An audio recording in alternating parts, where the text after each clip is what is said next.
शांतता ठेवा. आपण बाळासाहेबांचे शिवसैनिक आहोत. धर्मवीर आनंदगिरी साहेबांची शिकवण आपल्या पाठीशी आहे.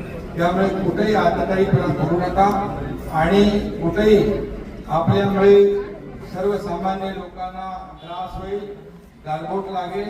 आपल्या शिस्तीला असं कुठलंही काम करू नका. तुमची भावना होती ना भरत गोगावले यांना मंत्री बनवायची,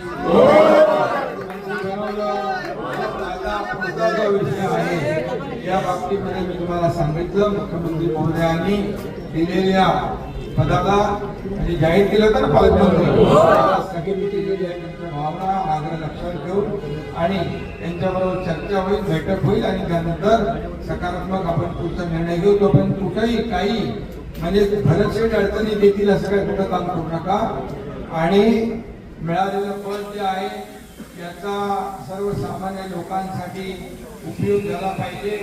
नवीन नवीन योजना ज्या आहेत लोकांपर्यंत तुमच्याकडे माहिती तुम्हाला रोजगार हमी फलोत्पादन हे गावाशी निगडीत असं खातं आहे.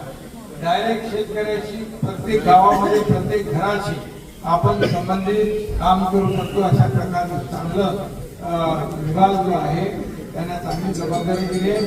त्यामुळे पुढची देखील जी काही प्रक्रिया आहे ती आपण लवकर पूर्ण करू. तोपर्यंत तुम्ही सगळ्यांनी शांतता राखा आणि शांततेत तुम्हाला कसं